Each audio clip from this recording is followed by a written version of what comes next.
자, 네, 152쪽의 경우의 수 내용부터 한번 좀 점검을 해보도록 할 거고, 일단 용어, 거기 두 가지 용어는 일단 설명이 나와 있을 거야. 하나는 이제 사건, 그리고 또 하나는 경우의 수라는 말 자체.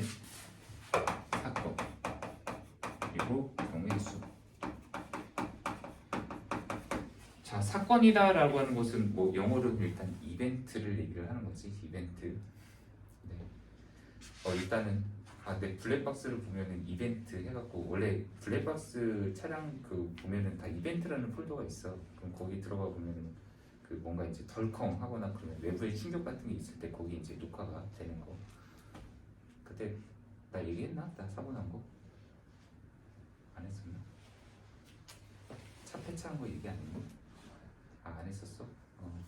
근데 별로 좋은 얘기는 아닌데 작년 말이지? 그때쯤에 한번 사고 차 완전히 한 바퀴 이렇게 굴러버렸어. 이렇게 구른 게 아니라 돌았어 차가. 네, 그래갖고 폐차하고 있는데 혼자 생쇼를 하고 가드레이드를 해야 돼. 혼자 그랬어. 아무튼 네, 이벤트 사건이라는 걸 보니까 갑자기 그게 생각이 나왔고, 네, 사건이라는 건 경우의 수에서 뭘 얘기를 하는 거냐면은 일단 어떤 시행, 그러니까 어떤 실험 같은 걸 하는 거야. 또는 이제 관찰, 거기 이제 실험이나 관찰이라고 나와 있을 거야. 말이 되게 애매하지. 실험을 한다, 관찰을 한다. 그냥 내가 주사위를 던지는 실험을 한다, 또는 어떤 뭐 이제 뭘 본다라는 행위 자체를 그냥 전부 다 이제 얘기를 하면 될 것 같고, 그 행위를 함으로써 얻어지는 결과물들 있지. 그것 자체를 우리는 사건이라고 한다. 그래서 예를 들면 사건도 우리가 보통 대문자를 이용해서 많이 표현을 하는데, 예를 들면 이런 거야. 주사위를 2개 던져. 어떻게 되는? 2개 던져서 나오는 주, 눈, 의, 합의, 뭐 사인 사건을 A 사건이라고 하자. 뭐 예를 들면 이런 식으로 표현을 하게 되는 거지. 그러니까 어떤 실험 같은 걸 하는 거야. 자, 주사위를 2개를 던지겠다 나는. 그러면 거기서 나오는 각각의 눈들이 있을 때 그 얻어지는 결과들, 그거 2개를 더한 것이 4가 되도록 하는 사건, 이것을 A라는 사건으로 난 두겠다. 그럼 뭐 B라는 사건은 내가 뭐 동전을 2개를 던졌을 때 두 동전이 같은 면을 보이게 되는 사건이다. 뭐 B라는 사건으로 정의를 하겠다. 이런 식으로 이제 우리가 보통 앞으로 말을 펼쳐 나간다라고 봐주면 돼. 그리고 사건도 집합으로 표현을 할 수가 있어. 그래서 당장 이거 있잖아. A 사건. A 사건의 원소에는 주사위를 던져서 합이 4가 나온다. 일단 1,3이라는 눈이 나오면 되고, 또는 2,2, 그래서 3,1 이렇게가 되겠지. 그래서 지금 경우의 수, 그러니까 사건이라는 거는 이런 식으로 집합으로도 표현이 되면, 당장 그 밑에 나오는 이제 경우의 수라는 표현이 있잖아. 이게 바로 이 집합 안에 들어가는 원소가 몇 개인지를 따지는 것. 한마디로 가지수를 얘기를 하는 거지. 이 A라는 사건을 만족하는 그 원소들의 가지수가 몇 가지인가. 한마디로 NA가 지금 현재 여기서는 3이잖아. 이것이 바로 우리는 A라는 사건의 경우의 수가 3가지입니다. 이런 식으로 보통 표현을 한다라고 얘기를 하면 되겠지. 그냥 우리가 예전에도 봤었던 용어이기는 해. 경우의 수라는 걸 우리가 2-2에서 경우의 수 확률이라는 부분에서도 접근을 했었던 부분인데, 그것을 이제 집합이라는 표현 같은 거하고 조금 더 가미를 시켜서 조금 더 의미를 정확하게 구체화시킨다. 그냥 그것을 목표로 둔다라고 정도만 생각하면 될 것 같아. 심지어 그 밑에 나와 있는 내용 있지? 그 경우의 수에서의 합의 법칙. 합의 법칙과 고의 법칙도 이것도 다 예전에 나왔었던 표현이야. 근데 여전히 좀 구분을 하라고 하면 어려운 내용 중에 하나가 되기도 하지. 이것은 경우의 수를 하면서도 계속 최우선적으로 우리가 해결을 해줘야 되는 과제 아닌가라는 생각이 드는 게 뭐냐면, 한마디로 합의 법칙은 어떤 경우의 수와 경우의 수를 구했는데 그 2개를 더했다. 근데 왜 더해? 또는 곱했다. 이거 왜 곱해? 라는 거에 대한 해결을 이제 제시하는 부분이다. 라는 부분으로 생각을 하면 될 것 같아. 근데 사실 경우의 수 문제 나중에 막 풀다가 왜 더했냐라는 물음에 이걸 이용해서 설명을 하는 사람은 거의 없지 않을까? 그냥 경우의 수 문제 풀다 보면은 예를 들면 이런 거야. 3 곱하기 2 곱하기 1 하나 하고 첫 번째, 그 다음에 뭐 여기다가 5를 곱했다. 그래, 두 번째. 그 다음 뭐 여기다가 4, 3, 2 이렇게 곱해. 그 다음 여기다가 3을 하나를 곱해서 이거는 답이 30까지이고 얘는 몇까지야? 72가? 자, 그런 다음에 이걸 더해서 최종적으로 나는 102가지입니다. 답을 막 이런 식으로 내는 거예요. 근데 여기에 이거 하나하나 곱하기 돼 있는 거 왜 곱하냐? 라고 물음을 갖지 않아, 대체로. 그리고 또 여기 더하는 거 이거 왜 더했어? 라고 이렇게 묻는 것 자체가 물어보면은 다들 당연히 더해야 되는 거 아닙니까? 그냥 이런 식으로 반응을 보일 수도 있다는 거야. 근데 이런 부분에 대한 원초적인 해결이 바로 원래 여기 있는 부분이다 라는 얘기를 하는 거지. 합의 법칙은 사건 A와 사건 B가 보통 일반적으로 동시에 일어나지 않을 때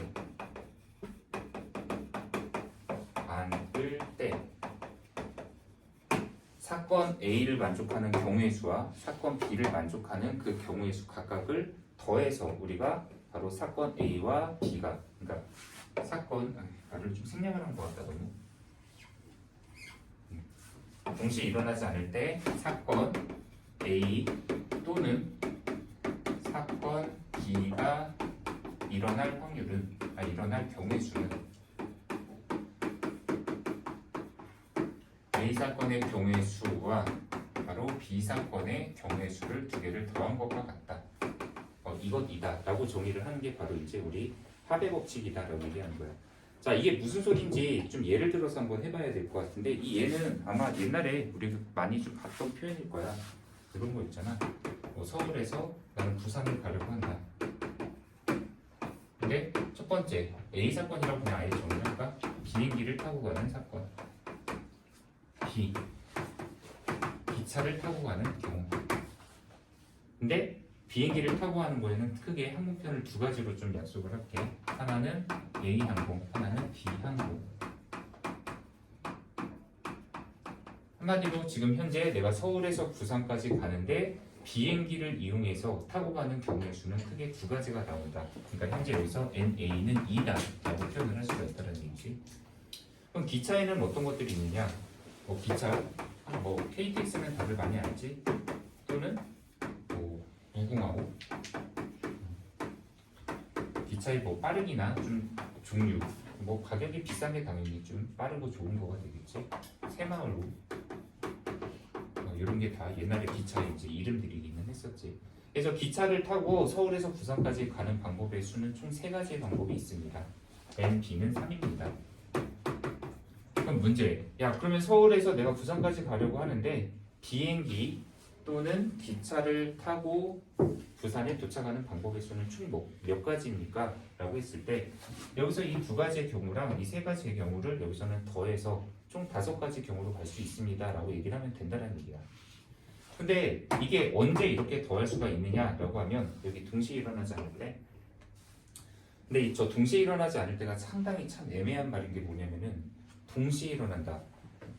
시간적인 의미로 봤을 때 같은 시간으로 저거를 오해를 하는 것보다 의미가 어떤 식으로 이해를 하는 게 맞냐면은 바로 동시에 일어나지 않는다는 건 내가 만약에 이 비행기를 타고 가는 것을 선택을 하면 이 사건은 아예 배제가 된다는 얘기야. 그러니까 아예 버려지게 된다는 얘기지. 왜냐면 선택지를 한번 생각을 해봐. 내가 비행기를 타고 갈 거야 라고 하면은 기차는 아예 선택지에서 없어져 버리면 되잖아.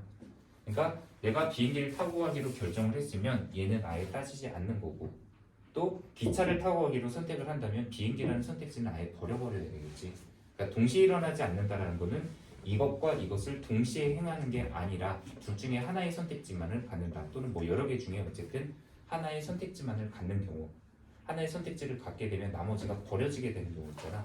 그게 일반적으로 동시에 일어나지 않는다라고 하는 경우이기도 하고 보통은 경우의 수 막 문제 풀다가 보면은 우리 나중에 뒤에도 막 이렇게 풀 거야. 자, 첫 번째 이런 경우, 두 번째 막 이런 경우, 세 번째 이런 경우 이렇게 나눠서 각각의 경우의 수 구하고 나중에 이걸 취합해서 보통 할 때 바로 이 합의 법칙에 의해서 얘와 얘와 얘를 다 더한다 이런 행위를 생각보다 좀 많이 하게 될 거야. 자, 참고로 여기 정도. 자, 곱의 법칙은 뭐냐라고 하면은 얘는 사건 A와 B가 동시에 일어난다라는 말로 해도 상관은 없어. 일어날 때야.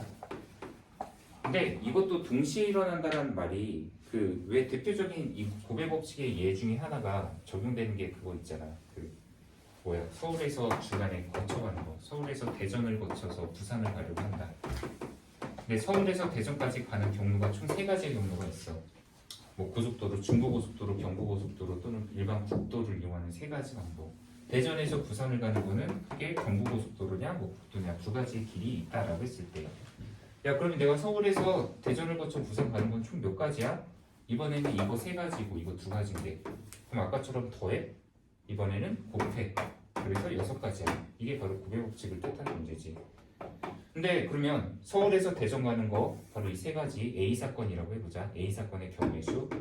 대전에서 부산 가는 거 B 사건, 그 경우의 수가 2가지라고 할 때 이걸 동시에 일어난다는 걸 아까처럼 시간적인 의미로 생각하지 말아달라고 하는 게, 시간으로 생각하면 되게 이상하잖아. 내가 서울에서 대전 가는 거고 대전에서 부산 가는 게 동시에 순간이동을 해서 가는 것도 아니고 같은 시간에 일어난다. 말이 안 되는 상황이지. 그러니까 여기서 동시에 일어난다는 건 뭐냐면 둘 다 일어난다 정도로 생각해도 좋고, 또 심지어 여기서는 보통 각각에 대하여 이런 말을 되게 많이 쓰거든. 그러니까 각각에 대하여라는 말은 뭐냐면은 내가 서울에서 대전까지 갈 때 갈 수 있는 길이 총 3가지잖아. 이렇게 하나, 둘, 1번, 2번, 3번 길이라고 할까? 근데 그 각각에 대해서 내가 대전에서 부산까지 가는 게 A하고 B가 있다고 했을 때 1번으로 가도 그 다음에 A로 갈 수 있고 1번에서 B로 갈 수도 있어. 그러니까 1번 하나에 대해서 2가지의 방법이 존재하는데, 내가 그걸 2번을 선택했다 해도 2번도 A하고 B로 선택지가 2가지가 되고, 그리고 3번을 선택해도 2번 A하고 B로 선택지를 2가지씩을 갖는데, 이 3가지 각각에 대하여 다 2가지씩 방법이 존재한다. 이런 식으로 보통 얘기를 할 때 우리가 곱이 그 경우의 수 각각을 곱하여서 결정한다. 이런 식으로 보통 얘기를 많이 하지. 지도하지. 네. 자, 그래서 이 곱의 법칙을 주로 많이 하는 경우가 방금 이런 그림 그릴 때도 생각보다 많이 쓰는데, 참고로 이런 그림 우리 수형도라고 하지. 수형도. 자, 선생님 한자를 좀 하니까 네. 이거 가지 숫자, 가지, 나뭇가지, 그리고 형, 형상형, 형상형자 이렇게 쓰는 문제가 있어. 네. 그리고 도는 그림도야. 그러니까 가지 형상의 그림이다라는 뜻이지. 가지 모양, 나뭇가지 모양처럼 이렇게 그리면 되잖아. 이렇게 뻗어나가는. 이런 걸 할 때 우리가 바로 곱을 이용해서, 곱의 법칙을 이용해서 바로 사건 A와 B가 일어나는 경우의 수를 우리가 처리를 한다. 네, 한 이 정도가 일단 경우의 수에 대한 개념이지. 거기 뒤에 쪽에 보면 수형도에 대한 설명도 간단하게 나와 있다라는 게 확인이 될 수 있을 거야. 자, 그런데 그러면 이 경우의 수를 이용해서 어떤 문제를 푸는지 우리 실전 예제로 한번 들어가 볼까 해. 근데 네, 문제 앞에 것부터 간단하게 한번 보도록 하죠. 좀 지루하겠지만 네, 문제 한번 보도록 합시다.